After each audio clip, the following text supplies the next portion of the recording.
Welcome to Arun's classroom. In this lecture we will learn about the Indian Contracts Act 1872. This course is intended for students pursuing graduation in business, commerce, professionals, and interested audience. Let's get in.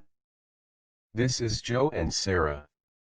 Joe proposes an offer to Sarah for his new business with the intention for a consideration in form of investment or time. Joe is the offerer and Sarah is the offeree.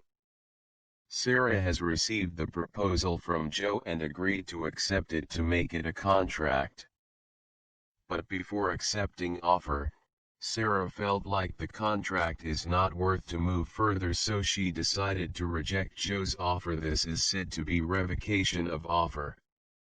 But even if Sarah accepted the proposal, it must be enforceable by law, means the subject of the contract must be legal.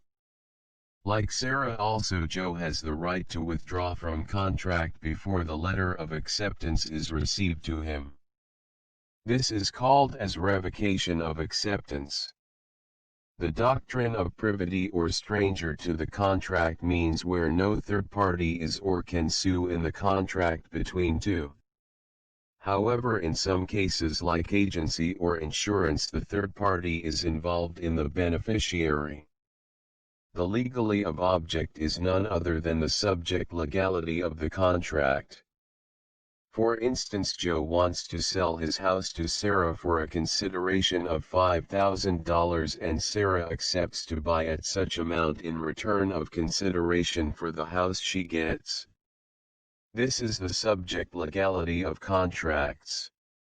E-contracts are the modern-day contract which forms more reliable fast medium of contracts online through websites, emails, which is governed by Information Technology Act 2000.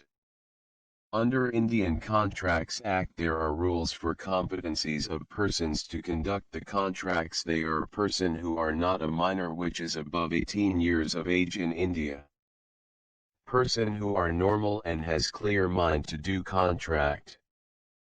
Persons not disqualified from any other laws of the country. The next important term in Contracts Act is the free consent, that is, two persons or more comes into contract must be free from any third party consents. These are the causes that avoid free consents. Coercion is literally the threatening of other party to forcefully come into the contract.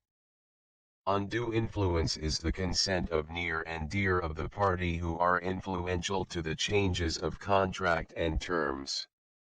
Fraud is the knowing or intentionally changes the terms and enriches the contract.